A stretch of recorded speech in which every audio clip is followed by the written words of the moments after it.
O que nós estamos fazendo aqui hoje, e é muito significativo, e acho que a escolha não poderia ter sido melhor. Poxa. Desembargador Zé Luiz, doutor Zé Luiz e amigo Zé Luiz. Porque tem titulações que podem não corresponder a nenhuma vaidade, mas às obrigatoriedades das instituições.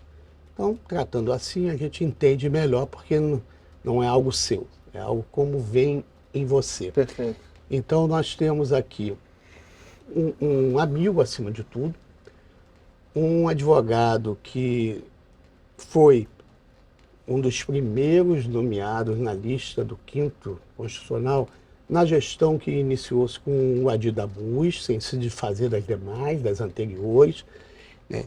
E que teve aí a tarefa de representar a advocacia num momento ainda um pouco até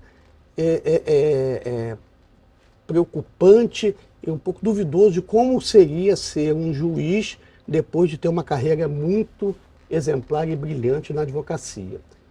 Digo isso sem nenhum favor, advoguei junto com José Luiz, a gente teve um escritório perto, próximo, né? E lado a lado, lado a lado, conversávamos muito. E eu vou dizer quem já passou por aqui, Zé Luiz, olha só. Olha a minha responsabilidade, ser o último eu dou uma grande série, vamos ver se eu consigo. Ney Lopes, João Batista Lousada Câmara, Olha ele aí, ó. a grande advogada Déia Matosinhos, Doutora Déia, criminalista, uma das que mais enfrentou esse tribunal do júri aqui do Rio de Janeiro, que não é fácil não, hein? Oh. Doutora Maria Berenice Dias, uma grande pensadora do direito. Doutor Adir Damus, foi o nosso presidente, um presidente também exemplar, que inaugurou uma ordem diferente, que abre caminhos para outras ordens. Não há uma ordem só. Né? Eu vou falar, daqui a pouco eu vou falar sobre isso aí. Ótimo. E que hoje tem, na sua presença aqui, generosa, o encerramento deste primeiro período, que eu espero que nós tenhamos uma continuidade dos juntos. Nós já recebemos esses que eu mencionei, estão todos no YouTube.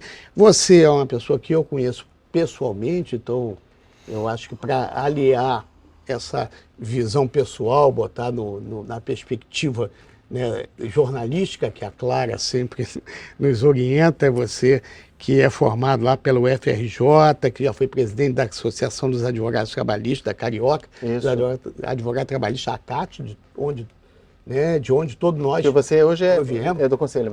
Eu sou do Conselho, já estive lá, entrei lá pelas mãos de Moema Batista, e depois eu fui secretário com Benedito Calegari Bonfim. Só fera. E que em 2016, pelo que eu tenho aqui anotado, você passa pela lista lista sexta, pela nossa, é escolhido com louros pelo seu conhecimento. Eu estava no plenário nesse dia, eu era do Conselho, e nos representa, ou representa o Judiciário, essa é a grande questão que todos querem saber, ou querem entender, que é o melhor. No Tribunal Regional do Trabalho da Primeira Região, presidente da CEDI, e na turma é quinta.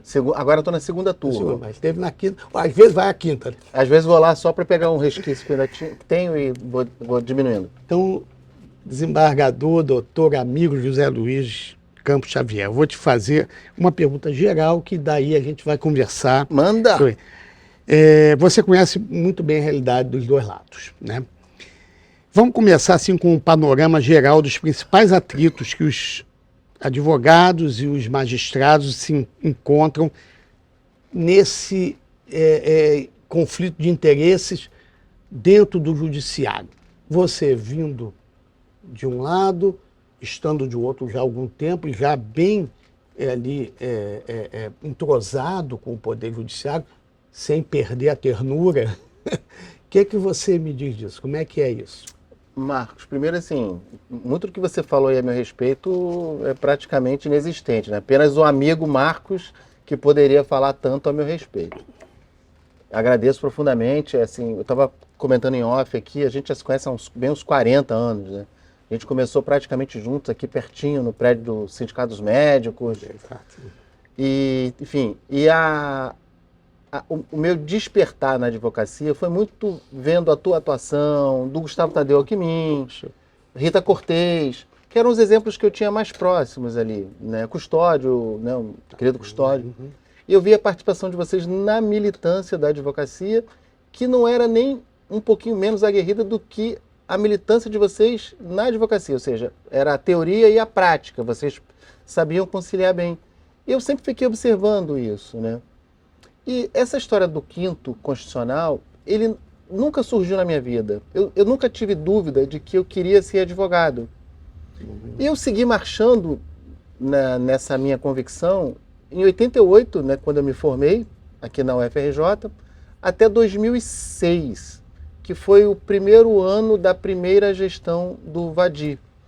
E você vai lembrar bem, Marquinho, que nessa época a OAB recebe do tribunal, do TRT, uma lista em devolução. É verdade. Né? Por algum vício qualquer formal, o tribunal devolve a lista com agora sim o compromisso dessa OAB sob nova gestão, ou essa nova OAB, de dar transparência, que é onde eu queria chegar. Por isso que eu falei isso, eu quero falar sobre isso. Essa foi seguramente a primeira lista, a primeira convocação, a primeira edital de convocação de advogados para participar de uma lista sextupla. E foi justamente no Tribunal Regional do Trabalho, numa época em que era muita incerteza, mais incerteza do que dúvida. E eu me lembro bem, Marcos, que encerrado o edital, depois de todo mundo, todas as candidaturas apreciadas, 39 advogados estavam aptos a concorrer. Isso é um número sem precedente. Acho que hoje ainda não tem isso. Não, nas próximas. Eu tenho quase certeza que não. Então, vejam, 39 advogados ávidos por uma transparência que não existia. Quando você dá essa dinâmica para uma lista, você dá responsabilidade para quem é o escolhido, ou para os 6 que foram escolhidos. Porque, assim, você competir com 39 colegas do mais alto calibre, você ser votado a ponto de entrar na lista, é um motivo para você, assim, representar e representar muito bem esse cheque em branco, diria eu, que a advocacia está te dando. Por um motivo ou por outro, e assim, eu estava até brincando com o pessoal da nossa técnica, eu fui nomeado só em 16. Então, eu fiquei entre 2006 e 2016 na advocacia. E por que eu falo que eu nunca tinha convicção de que eu queria ser juiz? Porque advogar, para mim, era uma coisa que me dava prazer, sempre me deu prazer, sempre gostei de advogar. Eu reconheço isso. Quando a gente tem essa oportunidade, essa transparência, aí você, pô, será que eu agora não posso dar um algo mais? Além do que eu já gastei, do meu tempo que eu dedico à minha advocacia, será que eu não posso me dedicar um tempinho a mais para participar de um processo desse? Que eu também não fazia ideia de como é que funcionava, por causa dessa história da ausência da transparência. Isso aí, de uma certa forma, mudou muito a minha vida, Marcos. Porque entre 2006 e 2016, eu não, ainda que o processo não tivesse concluído, né, a conclusão veio bem depois, eu nunca tive dúvida que continuar advogando nesse meio tempo, para mim, era o que eu tinha a fazer. Se em 2016, quando eu participei da disputa da lista sextupla, eu achava que eu estava numa maturidade boa na advocacia, em 2016, quando eu entrei no tribunal efetivamente, eu tinha certeza que eu estava numa maturidade boa. É um prazo bem... E nesse período, veja, eu participei de direção da Associação Carioca de Advogados Trabalhistas, uma associação com mais de 60 anos. Então, assim, é uma instituição que representa efetivamente o dia a dia do advogado. A OAB e a ACAT não se comparam, cada um no seu quadrado, né, como se diz, mas até pela proximidade nossa de advogado trabalhista que éramos, eu era e você é, a gente estava muito mais no dia a dia, então era mais fácil para a gente chegar na administração do tribunal com uma demanda do que trazer de lá para cá para sair daqui para lá. Então, assim, a gente ganhava em tempo, tá? Mas a OAB sempre foi parceira. E aí, o que é importante falar nessa história da lista? Quando um advogado participa efetivamente de uma disputa dessa, um pleito, que não é fácil, não acreditem que é fácil, porque não é fácil não. Né? Porque você acaba expondo muito, né, o seu trabalho, a sua vida, o seu tempo livre, que você... Eu, no meu caso, eu não queria ser, mas depois que eu decidi que eu queria ser, eu passei a me dedicar àquilo. Então estudar mais, aprender mais como as instituições funcionam, porque você, assim, inevitavelmente, você vai ser um juiz que vai estar sempre comparado com um advogado, assim, pô, podia ser eu no lugar dele, entende? Mas você já fazia isso na intenção de que você poderia vir ocupar uma vaga no tribunal? Assim, do tipo, eu vou me preparar. Até 2006, Não, depois, eu estou falando depois de então, 2006. depois de 2010, 2011, mais ou menos, que eu já estava na ACAT, eu passei a ter uma relação muito mais próxima da administração do tribunal. E eu comecei a entender algumas coisas que eu não entendia antes, quando eu não tinha essa proximidade. Que é importante isso. Com certeza, com certeza. Assim, É só querer virar um desembargador. é muito fácil, Marcos, você tirar a beca e colocar a toga. Muito fácil. Entendeu? Isso é muito fácil. Porém, na hora que você tira a beca e coloca a toga, você tem que entender que você está com uma outorga de uma categoria inteira. Então, assim, você não pode decepcionar esses que te escolheram e você não pode decepcionar aqueles que te escolheram, porque bem ou mal você é escolhido pelos dois. Essa é uma coisa interessante. Então, assim, você não pode decepcionar ninguém. Então, assim, eu nem posso ser muito, aspas, frouxo com uma postulação errada de um advogado, porque eu não sou mais, e eu nem posso ser muito rígido com um magistrado só porque eu fui advogado. Então, assim, você tem que achar esse... E tem que ser rápido, entendeu? É como um amigo meu dizia, em certas circunstâncias, você não pode ir devagar para não parecer que você está zombando, nem correr para não parecer que você está fugindo, né? Pois é. Agora é o seguinte, já estamos desenvolvendo esse tema aí, entrando nele. Bom, aí você se prepara, você é escolhido, você era realmente uma expressão da advocacia trabalhista, por um ano de militância, com área de militância muito reconhecida e com o reconhecimento do tribunal também. Há essa escolha e uma coisa interessante, você coloca assim, os dois lados dessa corda aí te querem. O que cada um espera de você? A mesma coisa ou não? Assim, o advogado espera que eu seja tolerante com tudo que ele me pede. E a magistratura espera que eu seja muito rígido com tudo o que me pedem. Então, assim, você está entre o mar e o rochedo e a onda é forte. E há cobrança nesse sentido?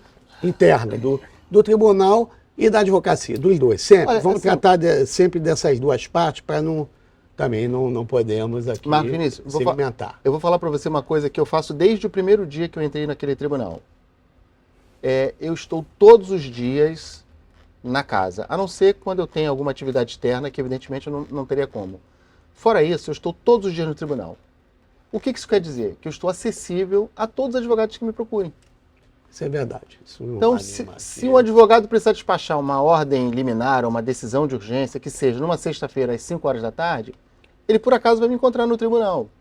Mas eu não faço isso porque eu quero aparecer, não.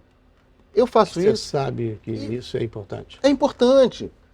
Parece bobagem, Marcos Vinícius, mas uma vez, um advogado que você conhece, amigo nosso, Peruzetti, advogado em São Paulo, estou falando isso em homenagem a ele, tá?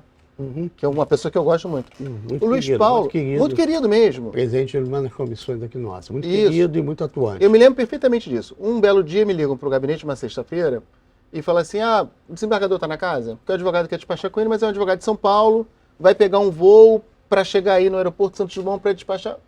Aí perguntaram, doutor, que situação é essa? Diga que eu estou guardando. Isso era de manhã, logo nas primeiras horas.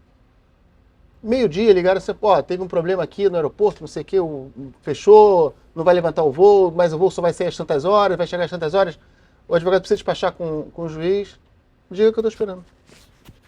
E essa história ficou assim mais ou menos até umas 18 horas. Alguém no escritório ligava e dizia, olha, o advogado está indo para aí. Eu falei assim, cara, enquanto o advogado não chegar aqui, eu não vou sair. Se ele está vindo, eu não vou deixar um cara de sair de São Paulo para vir ao Rio e não falar comigo. Parece uma história meio absurda. Quando o advogado chega, ele chega já naquela tensão. Naquela tensão, imagina. Claro. O cara tem uma responsabilidade com o cliente, assume um compromisso com o juiz de estar vindo. E o mínimo que eu tenho que fazer é esperá-lo. Ele foi lá, quando eu vi que era ele, até deu uma cara, eu falei assim, caramba, era você? Então brinquei, se soubesse, tinha ido embora mais cedo. Né?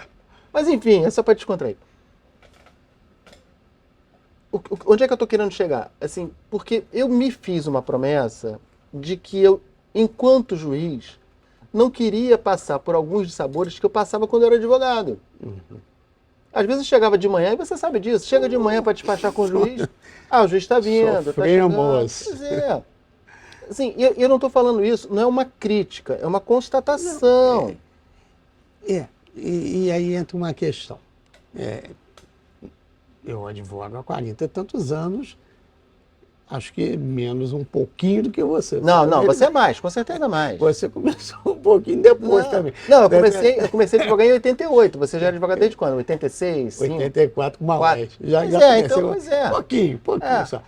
E claro que a gente experimentou, né, nós vimos aí nesse processo uma melhora. Houve uma melhora. Nós defendemos o PJE, sabe? Nós vislumbramos que aquilo era uma modernidade, um avanço. Aquela coisa, a advocacia tem essa coisa de... Então, hoje tem uma coisa muito legal que a advocacia usa muito, Marcos, é despachar com o juiz online, por vídeo. O balcão, online. Isso é sensacional. Com o juiz, ótimo. E o balcão virtual é sensacional para isso. Então, nós tivemos um avanço muito grande. Desde o SAP Web, que sempre tacava perto do SAP Web, é um pouquinho, claro, que não era igual o PJE. Então, nós avançamos. Nós tivemos aí avanços e tivemos melhorias. Tá? Isto é bem compreendido pela advocacia. Você acha que a advocacia entende ou ela ainda trata? Porque às vezes eu vejo em grupos nossos que nós participamos, o mesmo sentimento de que nada funciona, nada... E como se tivéssemos lá atrás, e não estamos. Aí eu queria ver o seguinte, advocacia e juízes e tribunal. Você acha que há um conflito incontornável? Onde você acha que é o ponto assim, de mais conflagração entre advocacia e juiz, que talvez seja imaginado, nem seja tão real e que pode ser superado? Marcos, vou falar para você sem medo de errar, e eu sei até que você é muito criticado por isso. O problema hoje está no WhatsApp. Grupo de WhatsApp. Acho que é a pior referência que você pode ter hoje. Você vai lembrar bem, na década de 80, comecinho da década de 90, as manifestações eram na rua. Ali em frente. Até. Isso, lembra do abraço? Lembro do abraço. Que a advocacia abraçou o prédio do tribunal. Abração. Hoje, se você fizer um chamado nas redes sociais, todo mundo vai dar um joinha, só que vai aparecer meia dúzia. Então, assim, esses revolucionários de Instagram, revolucionários de WhatsApp, assim, eu acho que isso aí tá muito fora de moda. E esses caras ajudam a alimentar uma guerra, talvez, que não exista mais. É isso que eu queria saber. O que todo mundo quer? Quer que o processo comece e acabe numa boa. É isso. O juiz também quer isso. Entendeu? Só que, às vezes, um dia que o juiz não despacha um processo, já vira motivo para uma celeuma. Você chega numa testemunha, eu não estou dizendo que está certo ou está errado, eu só estou querendo dizer assim, contextualizando. O advogado chega numa audiência e fala assim, eu quero fazer uma pergunta para a testemunha. O juiz fala assim, doutor, isso aqui já está nos autos. Então, assim, o juiz pode fazer isso? Pode. O CPC fala, né? Vai produzir prova inútil. Dirigir. É ele que está dirigindo o processo, ele sabe como é que ele vai julgar. Se você achar que não é aquilo, protesta. Na hora de recorrer, se for o caso, você recorre e argumenta. Só que você não precisa partir para o confronto, porque é desnecessário. Hoje em dia, agora nem tanto, porque eu não estou mais no órgão especial que julgavam processo de exceção de suspeição de advogado em relação a magistrado. Muitos casos que passou em julgamento lá no órgão especial, era o seguinte, o juiz indeferiu minha testemunha, mas não indeferiu a testemunha do outro, então ele está suspeito por causa disso. Isso é motivo de suspeição? Se você parar para pensar, talvez não seja. Numa audiência, isso vira um conflito. Aí o cara sai dali e vai lá no grupo do WhatsApp e fala assim, o juiz da vara tal fez assim assado, a minha prerrogativa. Não estou julgando aqui, só estou dizendo assim, o juiz podia fazer? Podia. Eu não concordei com o advogado? Não concordei com o advogado. Eu tenho um mecanismo para resolver. Entendeu? Então, quando você sai dali e joga aquilo para o mundo virtual, a molecada chama, né? Viraliza, né? Aquilo toma uma dimensão absurda.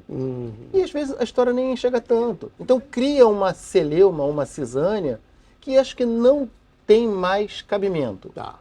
Hoje em dia, para ser assim muito sucinto já terminando a resposta, é o seguinte, juízes, magistrados, advogados têm interesses diferentes, mas em relação ao processo, todo mundo quer que o processo comece e acabe numa boa, é isso. Essa é uma boa visão em relação a um ponto comum de encontro entre juízes, magistrados e advogados, que é juízes, advogados e parte, que é o início e o término do processo. Acho que a gente já está até realmente caminhando, poderíamos ficar aqui por muito tempo, que é um papo de esgotar, até a gente lembrar do tempo que a gente trabalhava junto. Pois é. Era muito bom, nós éramos os primeiros a chegar juntos. É isso aí. Lá no escritório, 6 e pouco da manhã. É isso aí. E hoje eu chego no tribunal 7h15, 7h20. Eu sei, você também é minha dinâmica. Da minha turma. A gente chegava e primeiro a gente ia conversar sobre a programação do rádio que a gente ouviu na madrugada. A resenha, o programa do Antônio Carlos. Antônio Carlos, Adeuzão Alves. Adeuzão, que eram os caras da madrugada. Gente, muito tempo. Essa parte eu acho que não pode mais. Né, se puder editar, depois edita. Eu acho o seguinte, uma curiosidade minha, que é da advocacia, eu não falo aqui só por mim, como é que você foi recebido no tribunal e como é que é ser um advogado que você ainda continua sendo, eu vejo, estive essa semana, semana passada no ACEDI, é diferente a postura, desculpa, adoro vários dos desembargadores, que são amigos que começaram lá conosco, nós como advogados, ele como juiz ainda, mas dá para notar uma diferença, como é que é ser recebido e se há uma diferença do desembargador que veio do quinto. Esse é uma ponto e mais dois que depois eu vou Essa história do desembargador que veio do quinto, eu acho que ela causa um frisson natural de quem veio na carreira ou está na carreira há 30, 40 anos. Porque, na verdade, assim, eu era um advogado velho, um advogado experiente, e virei um juiz novato, moderno. Isso de um dia para o outro. Eu tinha a mesma idade, o mesmo tempo de formado, e era um advogado. Quando eu entrei no tribunal, eu tinha 27 anos de conclusão do meu curso de Direito, mas tinha um dia só na magistratura. Então, assim, eu tinha experiência zero como juiz, mas eu tinha uma experiência de processo, ou lidar com um processo, que acaba sendo um pouco diferente da que eles que são de carreira têm. Mas eu posso te falar, a recepção para mim foi, o que eu posso dizer, uma das melhores possíveis, tá? Mas, assim, não vou negar que existe uma distinção. E não acho que seja ruim, não. Eu acho que tem que ter mesmo, entende? Em relação à advocacia, esse exemplo que você falou da sessão, que é uma outra coisa assim, que eu acho que é muito importante, Marcos, que eu deixar isso claro aqui, que eu presido eventualmente algumas sessões na turma e presido a sessão especializada em dissídios individuais. Assim, eu faço muita questão de chamar os advogados pelo nome, ponto. Eu faço muita questão de começar no horário, ponto. E eu faço muito questão de dizer quais são as regras do jogo. Então eu digo para o advogado o seguinte, doutor, o senhor tem o direito de fazer a sua palavra, o seu prazo é de 10 minutos. Só que quando eu falo isso para ele, eu estou dizendo o seguinte, eu não vou te dar 15 minutos e não vou te tomar nenhum minuto dos seus 10. Só que quando você chegar nos 10, eu vou te avisar que o seu tempo acabou. Eu não criei a regra, eu só cumpro a regra. Só que eu faço isso, Marcos, para você, para ele, para ela, faço para todo mundo. Eu não privilegio, mas garanto todas as prerrogativas. E há quem entenda que prerrogativa é privilégio, né? Não é. Entendeu? Prerrogativa é o meu direito, que é inegociável. E o direito do advogado de sustentar é inegociável. Para mim não tem conversa. Que bom. Isso é muito bom de ouvir. Nós que temos aqui uma uma luta muito grande e a maior expoência de todas as gestões sempre foi a prerrogativa. Temos aí comissões que se sucedem sempre, né, direcionada para isso e tendo muito trabalho. Talvez seja a comissão com mais trabalho. Com É certeza. muito bom de ouvir, porque nós temos uma visão, e você conhece, né, o grupo que chegou aqui depois de anos da Ordem, com um trabalho que a Ordem tinha, afastando qualquer tipo de avaliação. Mas nós chegamos com um grupo que era muito sólido, que vinha desde os anos 80, com o Carlos Maurício, Sim. com o Nilo Batista, começou lá atrás com o Paulo Saboia, começou também com o nosso queridíssimo Hélio Saboia, também antes. Tá? E nós chegamos depois com o Adir Damuns e fizemos uma retomada de uma ordem muito voltada para a cidadania e para a advocacia, os pés nas duas canoas. E nesse processo a gente sempre valorizou muito a atuação da ordem na perspectiva de defesa da prerrogativa, mas como uma ordem que hoje até está se definindo melhor, mediadora de conflitos. Não é uma ordem incentivadora de contendas. Eu mesmo já tive muita oportunidade de participar. Eu lembro de um caso muito episódico com a nossa queridíssima Aurora Coentro. Ela estava lá sendo pressionada por um advogado, que no caso o advogado, amicíssimo, um cara bacana, estava errado. E ela saiu da sala e viu que eu estava no corredor, me chamou, eu fui lá e falei com ele: ô, fulano, não faz isso. Pô. A Aurora é tão boa assim, a Aurora é tão bacana. Que advogou muito tempo, que era uma das advogadas que foi advogada de ruralista. Ruralista, isso aí. Aí ele, tá bom, vamos sair. A ordem tem muito esse papel, a ordem não bota gasolina no incêndio, não. Com certeza. Esse é um papel interessantíssimo. E você dizer que as prerrogativas são respeitadas, não é uma particularidade sua, não. Tem que ser um princípio do tribunal. E não é nenhum favor que eu faço, não, para deixar bem claro. Mas é isso que eu falei, a diferenciação é que dá para notar a diferença, né? A diferenciação é essa, você tem um comportamento. Nós estamos aqui encaminhando para o final, não é isso? Tem uma questão muito interessante que a Clara levantou, que eu acho bem interessante. A Justiça do Trabalho vive um momento delicadíssimo. Talvez o pior. Reforma trabalhista, esvaziamento da competência. Que futuro você enxerga para a Justiça do Trabalho? Eu acho essa uma pergunta primorosa. Eu, desde quando eu me formei, eu escuto que a Justiça do Trabalho vai acabar. E cada vez que querem dar uma cambalhota nela, ela levanta muito mais rápido e muito mais forte. Você vai se lembrar, na época da reforma trabalhista, em 2017, todo mundo estava assustado com aquela história, né? O empregado vai ter que pagar honorários para o advogado da outra parte, o reclamante vai ter que pagar custas do processo. E aí, num primeiro momento, isso deu uma retração. O número de demandas caiu. Um pouco tempo depois, veio a pandemia, que fez com que o número caísse mais um pouquinho. Todo mundo achava que a reforma trabalhista seria para fazer com que a Justiça do Trabalho mudasse de endereço. Ou fosse para a Justiça Federal, como alguns queriam, ou fosse para a Justiça Comum, como outros queriam. O que aconteceu? O número de processos foi caindo, começaram a subir, e hoje estão subindo de novo. O que acontece? Diz respeito à legislação trabalhista, sempre existiu desde o primeiro dia que a CLT foi assinada e vai continuar existindo.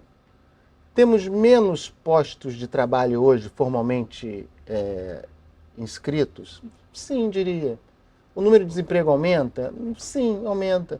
O número essas novas formas de trabalho em plataforma, em pessoa jurídica de um só, né? O homem de um instrumento só que faz toda a banda.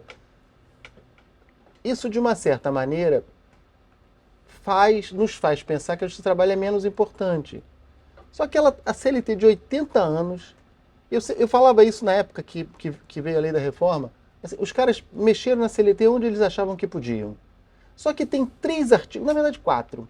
4 artigos na CLT que os caras não tiveram, ou não tiveram ousadia, ou eles não tiveram competência para mudar de tão perfeito que são. O artigo 2º, que diz quem é o empregador. O artigo 3º, que diz quem é o trabalhador. O artigo 9º, que diz que se tiver nulidade, não está valendo. E o artigo 468, que fala o seguinte, ó, se mudar para menos, não vale. Isso. Os caras mexeram no que eles podiam. Podia só ter esses 3 só. Esquece o resto.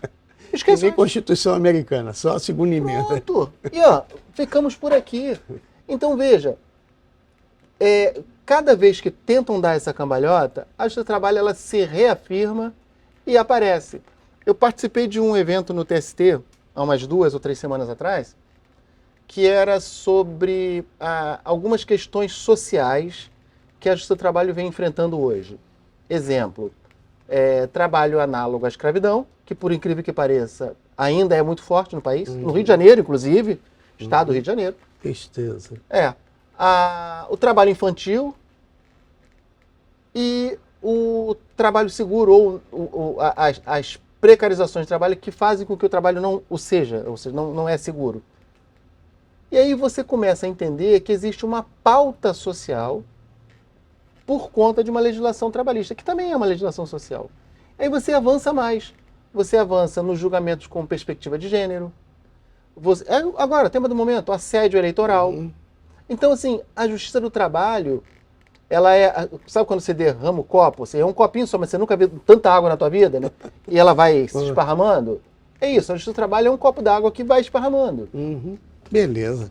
Eu acho também, a Justiça do Trabalho, ela tem sempre aquele estigma, aquela espada de Damocles, né, dizendo que vai acabar, e não acaba. Ela tem um papel assim, fundamental nas relações que são fundamentais também dentro do nosso país, capital e trabalho, de importância e cultural, né? A cultura da Justiça do Trabalho está enraizada na classe trabalhadora que produz, continua produzindo.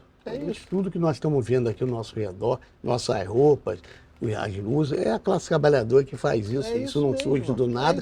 E a Justiça do Trabalho é onde elas vão buscar um amparo para quando são desrespeitadas. Uma última pergunta.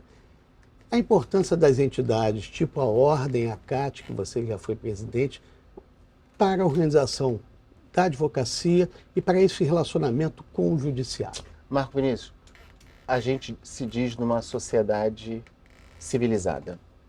Uma sociedade civilizada não existe sem democracia, sem o respeito à opinião contrária e, principalmente, sem os fóruns adequados de discussão.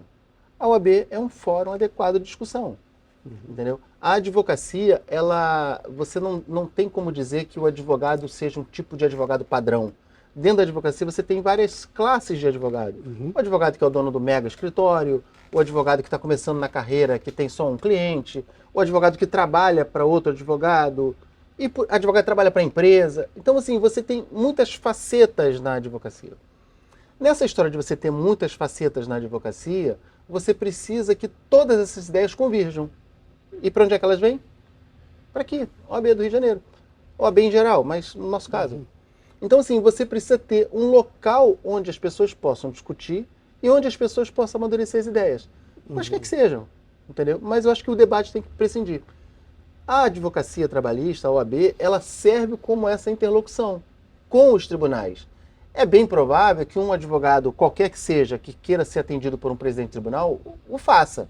Vai lá e fala, eu quero falar com o presidente do tribunal. Eu acho que o presidente do tribunal falaria. Tem que ver, claro. Mas será que a voz isolada dele seria capaz de movimentar toda a estrutura? De onde é que poderia vir uma voz onde ele pudesse fazer com que aquele pensamento, aquela ideia dele fosse implementada? Aqui dentro. Discute. Leva e amadurece todo o contexto, sabe? Isso que eu achei importante. Que bom. Bom, então... Mas eu só queria duas coisinhas, muito rapidamente. Assim, primeira, nesse mundo moderno, todos nós, juízes, advogados, a gente precisa adquirir novas habilidades. não dá mais para pensar num mundo do direito ou no mundo jurídico sem que o advogado entenda outras coisas que acontecem. Por exemplo, como é que um processo eletrônico funciona por dentro? Como é que um convênio do tribunal com uma instituição pode fazer com que eu chegue numa solução mais rápida? Como é que uma prova digital faz com que eu consiga provar o direito do meu cliente? Então, assim, a gente precisa de ter novas habilidades. Não adianta fazer mais do mesmo. Hoje em dia, o mundo moderno não pede isso mais. E uma outra coisa que eu queria dizer para vocês, você sabe bem disso, desde o meu primeiro ano, quando eu entrei no tribunal, entrei em 2016, mas fiz isso em 2017, eu mando aqui para a OAB, Marcos, um relatório das minhas atividades, do que eu faço no tribunal, ou do que eu fiz no tribunal no ano anterior. Não é prestação de contas, mas eu acho que a sociedade tem que saber que um advogado que hoje é juiz faz no tribunal, entendeu? Acho importante dizer isso, porque muitas vezes as pessoas falam assim, mas o cara foi para lá, não quer mais saber. Já nos esqueceu. Não é isso não. Eu faço questão de mandar para cá, porque eu entendo que é importante você dar essa transparência. A gente vive hoje num mundo transparente ao extremo. Então, as pessoas precisam saber o que quem era um advogado trabalhista e hoje é um juiz trabalhista faz no tribunal, até para instigar que outros tantos queiram ser. Que um dia que eu não for mais juiz, se a minha cadeira tiver vaga, alguém vai pensar nisso antes de querer se candidatar. Perfeito, perfeito. Zé Luiz, olha, foi muito bacana esse nosso encontro, foi muito esclarecedor sobre uma perspectiva aí de conhecimento que a advocacia tem, às vezes, assim, um certo afastamento de perguntar como é que é ser juiz depois de ter sido advogado, e eu acho que você trouxe para a gente as informações que são importantes para isso, que abrem uma perspectiva para quem, inclusive, não é a favor, sem saber por que não é a favor. Por que não é a favor? Nós estamos no último programa aqui do Juntos, desta gestão. Eu disse no início, foi uma grande experiência, uma grande bolação da Clara, que eu gostaria que viesse aqui também. E continua tendo a mesma história, ainda que esteja lá aqui, ó, no Judiciário. Muito legal. Olha, estamos agradeço todos muito aqui, a todos por toda essa participação, tá? Pela jornada que tivemos. Obrigado. Valeu, Marcos. Obrigado. Essa canequinha é sua.